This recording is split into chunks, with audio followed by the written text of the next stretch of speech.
நேரம் 12:45. இலங்கை ஒலிபரப்பு கூட்டுத்தாபனம். செய்திகள். செய்தி ஆசிரியர் ஸ்ரீ நாகவாணி ராஜா. வாசிப்பவர் அனுஷா மொராயஸ். முதலில் தலைப்புச் செய்திகள். அஸ்வசும கொடுப்பனவை வழங்க அரசாங்கம் 585 கோடி ரூபாவை ஒதுக்கம். புத்தாண்டுக்கு தமது சொந்த ஊருக்கு செல்லும் மக்களின் வசதிக்காக ஒருங்கிணைந்த போக்குவரத்து திட்டம். கலால் திணைக்கள வருவாய் உயர்கிறது. 2026 ஆண்டு முதல் அனைத்து குழந்தைகளுக்கும் முன்பள்ளி கல்வி கட்டாயம். சீனாவிலிருந்து பெரிய வெங்காயத்தை ஏற்றிய மற்றொரு கப்பல் இன்று இலங்கை வருகிறது. இஸ்ரேலுக்கு தொடர்ந்து ஆதரவு அளிப்பதென அமெரிக்கா அறிவிப்பு. இனி விரிவான செய்திகள். அஸ்வசும கொடுப்பனவுகளை வழங்குவதற்காக அரசாங்கம் 585 கோடி ரூபாவை செலவிட உள்ளதாக நிதி ராஜாங்க அமைச்சர் ஷெகான் சேமசிங்க தெரிவித்துள்ளார். மேல்முறையீடுகள் மற்றும் ஆட்சேபனைகளின் பரிசீலனைக்கு பின்னர் மேலும் 1,82,140 குடும்பங்கள் நிவாரணம் பெற தகுதி பெற்றுள்ளன. அவர்களுக்கான நிலுவைத் தொகை உட்பட அனைத்து கொடுப்பனவுகளும் 18ஆம் தேதிக்குள் அவர்களின் வங்கிக் கணக்குகளுக்கு வைப்பில் இடப்படும் எனவும் நிதி ராஜாங்க அமைச்சர் குறிப்பிட்டார். அதன்படி தற்போது அஸ்வசும கொடுப்பனவை பெறுபவர்களின் எண்ணிக்கை 18,54,000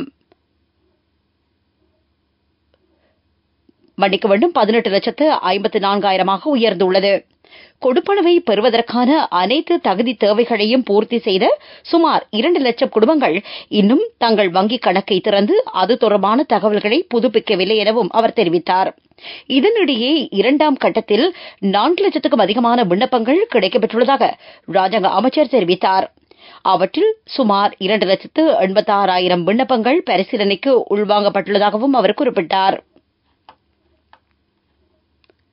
பண்டிகை காலத்தின் போது சொந்த ஊருக்கு செல்வோரின் வசதிக்காக போக்குவரத்து ஆணைக்குழுவின் வேண்டுகோளுக்கிணங்க மேலதிக பஸ்களை சேவையில் ஈடுபடுத்த தயாராக உள்ளதாக இலங்கை தனியார் பஸ் உரிமையாளர் சங்கத்தின் தலைவர் கெமுனு விஜயரத்ன தெரிவித்தார்.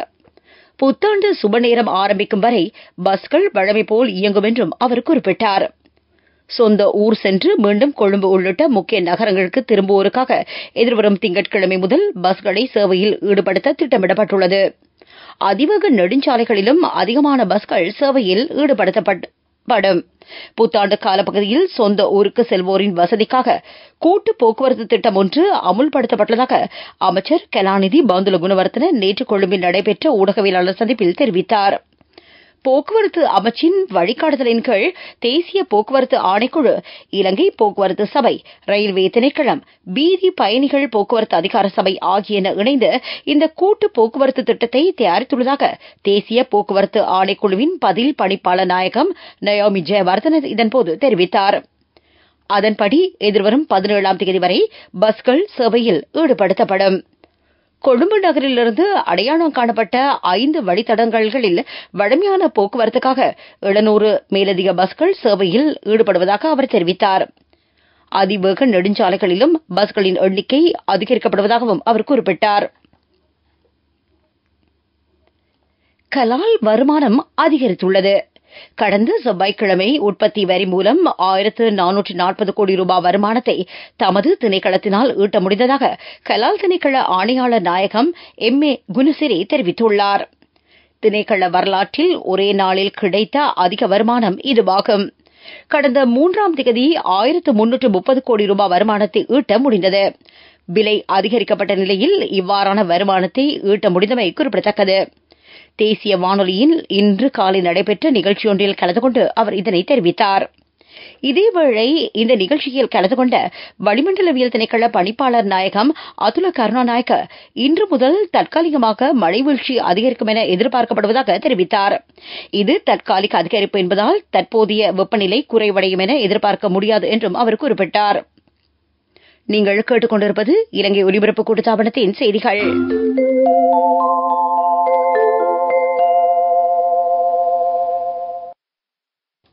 சீனாவிலிருந்து பெரிய வெங்காயத்தை ஏற்றிய மற்றொரு கப்பல் இன்று நாட்டை வந்தடைய இருப்பதாக வர்த்தக, வாணிப மற்றும் உணவு பாதுகாப்பு அமைச்சின் செயலாளர் ரஞ்சித் அதபத்து தெரிவித்துள்ளார்.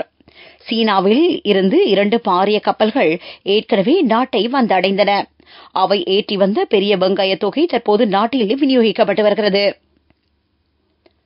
எதிர்வரும் பண்டிகை காலத்தை முன்னிட்டு லங்கா சதோச மேலும் 2 அத்தியாவசிய நுகர்வு பொருட்களின் விலைகளை குறைத்துள்ளது. அதன்படி 1 கிலோகிராம் உளுந்தின் விலை 125 ரூபாவினால் குறைக்கப்பட்டுள்ளது. அதன் புதிய விலை 1200 ரூபாவாகும். 1 கிலோகிராம் கோதுமை மாவின் விலை 7 ரூபாவால் குறைக்கப்பட்டுள்ளது. அதன்படி கோதுமை மாவின் புதிய விலை 185 ரூபாவாகும். பண்டிகை காலங்களில் மதுபோதையில் வாகனம் செலுத்துகின்றவர்களை கண்டுபிடிக்கும் நோக்கில் தொடர் நடவடிக்கை மேற்கொள்ளப்பட்டு வருவதாக போலீஸ் ஊடக பேச்சாளர் பிரதி போலீஸ் மா அதிபர் நிகால் தல்துவ தெரிவித்தார். பொது போக்குவரத்தின் போது கவனக்குறைவாக வாகனம் செலுத்தும் அல்லது போக்குவரத்து விதிகளை மீறும் சாரதிகள் குறித்து 1969 என்ற அவசர தொலைபேசி எண்ணுக்கு அறிய தருமாறு அவர் பொதுமக்களிடம் வேண்டுகோள் விடுத்துள்ளார். பண்டிகை காலங்களில் மோசடிக்காரர்களிடமிருந்து தம்மை பாதுகாத்துக் கொள்ள மக்கள் எச்சரிக்கையாக செயற்பட வேண்டும் எனவும் போலீஸ் ஊடக பேச்சாளர் வலியுறுத்தியுள்ளார். புத்தாண்டுக்கான பொருட்களை கொள்வனவு செய்வதற்காக சந்தைக்கு செல்லும்போது விசேட கவனம் செலுத்த வேண்டும். போலி நாணயத்தாள்கள் புழக்கத்தில் இருப்பதாக போலீசாருக்கு தகவல் கிடைத்துள்ளது. நுகர்வோர் மட்டுமின்றி வர்த்தகர்களும் இந்த விடயம் தொடர்பில் கவனம் செலுத்த வேண்டும் என போலீஸ் ஊடக பேச்சாளர் வலியுறுத்தியுள்ளார். மியன்மாரில் கொள்ளையர்களின் பிடியிலிருந்து விடுவிக்கப்பட்ட 8 இலங்கையர்களும் தாய்லாந்தில் உள்ள இலங்கை தூதரகத்தில் ஒப்படைக்கப்பட்டுள்ளனர். மியன்மார் மற்றும் தாய்லாந்து நாடுகளுடன் இலங்கை அரசாங்கம் தொடர்ந்து நடத்திய பேச்சுவார்த்தையின் பலனாக அவர்கள் விடுவிக்கப்பட்டனர். இந்நிலையில் மிக விரைவில் அவர்கள் இலங்கைக்கு அனுப்பப்படுவார்கள் என மியன்மாருக்கான இலங்கை தூதுவர் ஜனக பண்டார குறிப்பிட்டார். மியன்மாரின் தாய்லாந்து எல்லையில் அமைந்துள்ள சைபர் வலயத்தில் கொள்ளை கும்பலிடம் பிடியில் சிக்கியுள்ள ஏனைய இலங்கையர்களை மீட்பதற்கான மூலோபாய திட்டத்தை விரைவில் நடைமுறைப்படுத்த வேண்டியதன் அவசியத்தையும் தூதுவர் சுட்டிக்காட்டியுள்ளார். மனித குறைக்காக பயன்படுத்தப்பட்டதாக சந்தேகிக்கப்படும் ஆயுதங்கள் சில மீட்கப்பட்டிருப்பதாக விசேட அதிரடி படையினர் தெரிவித்துள்ளனர். இது தொடர்பில் 3 சந்தேக நபர்கள் கைது செய்யப்பட்டுள்ளனர். அதில் ஒரு T-56 ரக துப்பாக்கியும் 14 துப்பாக்கி ரவைகளும் அடங்கும். யுக்திய நடவடிக்கையின் கீழ் மருதானி பகுதியில் மேற்கொள்ளப்பட்ட சுற்றிவளைப்பின் போது மறைத்து வைக்கப்பட்டிருந்த ஆயுதங்கள் இவ்வாறு கண்டுபிடிக்கப்பட்டன. இதேவேளை மன்னார் பகுதியில் கூறிய ஆயுதம் மற்றும் போதைப் பொருட்களோடு ஒருவர் கைது செய்யப்பட்டார். போலீசாரின் கடமைகளுக்கு இடையூறு விளைவித்த 17 வயது இளைஞரும் கைது செய்யப்பட்டதாக போலீசார் தெரிவித்தனர். இதன்போது கையடக்க தொலைபேசி, கூறிய ஆயுதங்கள், பணம் என்பவற்றை விசேட அதிரடி படையினர் மீட்டுள்ளனர். உன்னதமான இலக்குகளை மனதில் கொண்டு நீங்கள் எடுக்கும் சரியான முடிவுகள் உங்களையும் நாட்டையும் பெருமையடைய செய்யும். நாங்கள் உங்கள் பெருமையின் அங்கமான மக்கள் வங்கி, தேசத்தின் பெருமை.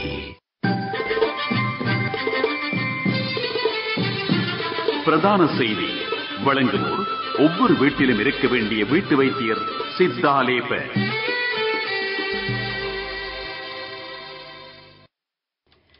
அனைத்து பிள்ளைகளுக்குமாறு முன்பள்ளியை கட்டாயமாக்க கல்வி சீர்திருத்தங்களுக்கான நிபுணர் குழு தீர்மானித்துள்ளது. 2026ஆம் ஆண்டளவில் இது நடைமுறைப்படுத்தப்படும் என அந்த குழுவின் உறுப்பினரான பேராசிரியர் குணபால நாணயக்கார எமது நிலையத்துக்கு தெரிவித்தார்.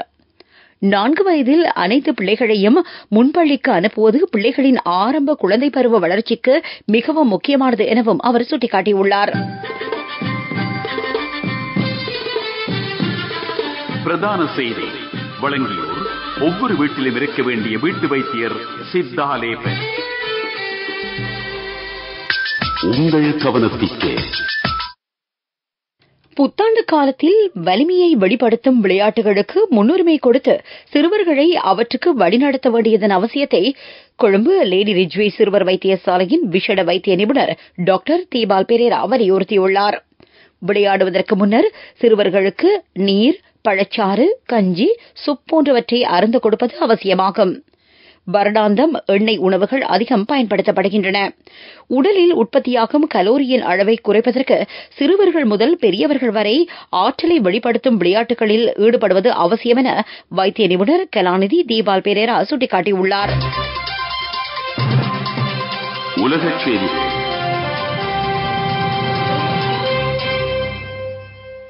இஸ்ரேலுக்கு தொடர்ந்தும் ஒத்துழைப்பு வழங்குவதாக அமெரிக்க ஜனாதிபதி ஜோ பைடன் உறுதியளித்துள்ளார். சிரியாவின் தலைநகர் டமஸ்கஸில் உள்ள ஈரான் தூதரகத்தின் மீது தாக்குதலுக்கு பின்னர் இஸ்ரேல் மீது ஈரானின் கடுமையான தாக்குதல் அபாயம் உள்ள சூழ்நிலையில் அமெரிக்க ஜனாதிபதியின் இந்த அறிவிப்பு வெளியாகியுள்ளது. அபிவிருத்தி செய்திகள்.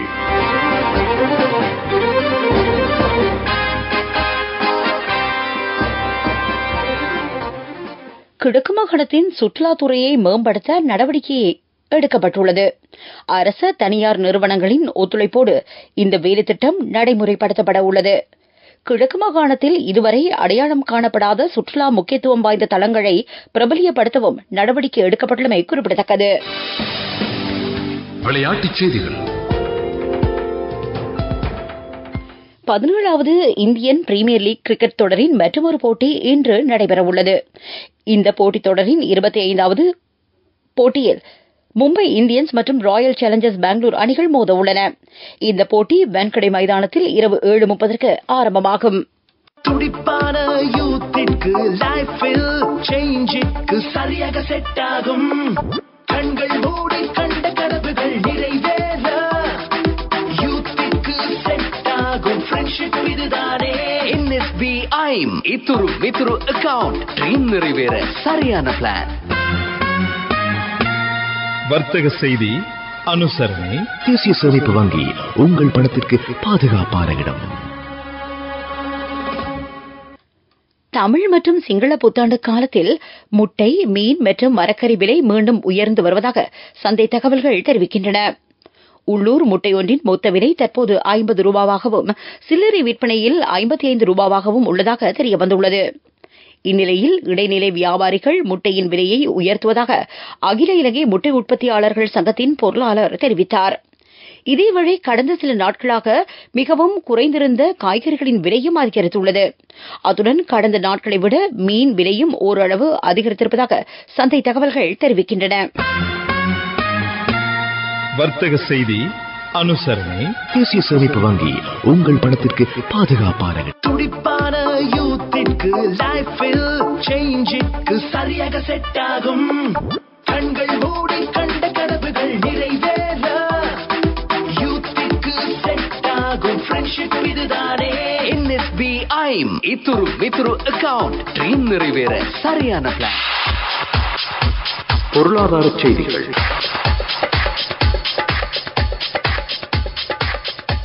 இந்த வருடத்தில் கடந்த சில மாதங்களில் நாட்டின் தேசிய பூங்காக்களை பார்வையிட வந்த வெளிநாட்டு சுற்றுலா பயணிகளின் எண்ணிக்கை வரலாறு காணாத அளவுக்கு அதிகரித்துள்ளது. ஜனவரி மற்றும் மார்ச் மாதங்களுக்கு இடையில் 2 லட்சத்துக்கும் அதிகமான வெளிநாட்டு சுற்றுலா பயணிகள் தேசிய பூங்காக்களுக்கு வருகை தந்திருப்பதாக வனவிலங்கு பாதுகாப்பு திணைக்களம் தெரிவித்துள்ளது. காலநிலை அறிக்கை.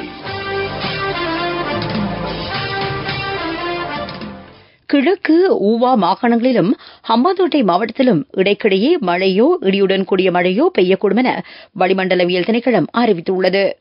நாட்டின் ஏனைய பிரதேசங்களில் பெரும்பாலான இடங்களில் பிற்பகல் 1 மணிக்கு பின்னர் மழையோ இடியுடன் கூடிய மழையோ பெய்யக்கூடும். மேல் மத்திய சப்ரகமுவா தென் மாகாணங்களில் சில இடங்களில் 100 மில்லிமீட்டருக்கும் அதிகமான பலத்த மழை வீழ்ச்சி எதிர்பார்க்கப்படுகிறது. இடியுடன் கூடிய மழையின் போது அப்பிரதேசங்களில் தற்காலிகமாக பலத்த காற்றும் வீசக்கூடும். இதேவேளை பத்தலகுண்டு, மதவாச்சி, ஹொரவபுத்தானை, திருகோணமலை ஆகிய பிரதேசங்களுக்கு மேலாக இன்று நண்பகல் 12:11 அளவில் சூரியன் உச்சம் கொடுத்ததாக வளிமண்டலவியல் திணைக்களம் வெளியிட்டுள்ள அறிக்கையில் குறிப்பிடப்பட்டுள்ளது.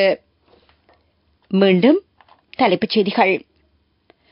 அஸ்வசம கொடுப்பனவை வழங்க அரசாங்கம் 585 கோடி ரூபாவை ஒதுக்கியுள்ளது. புத்தாண்டுக்கு தமது சொந்த ஊருக்கு செல்லும் மக்களின் வசதிக்காக ஒருங்கிணைந்த போக்குவரத்து திட்டம். கலால் திணைக்கள வருவாய் உயர்கிறது. 2026ஆம் ஆண்டு முதல் அனைத்து குழந்தைகளுக்கும் முன்பள்ளி கல்வி கட்டாயம். சீனாவிலிருந்து பெரிய வெங்காயத்தை ஏற்றிய மற்றொரு கப்பல் இன்று இலங்கை வருகிறது. இஸ்ரேலுக்கு தொடர்ந்தும் ஆதரவு அளிக்கப்படும் என அமெரிக்கா அறிவிப்பு.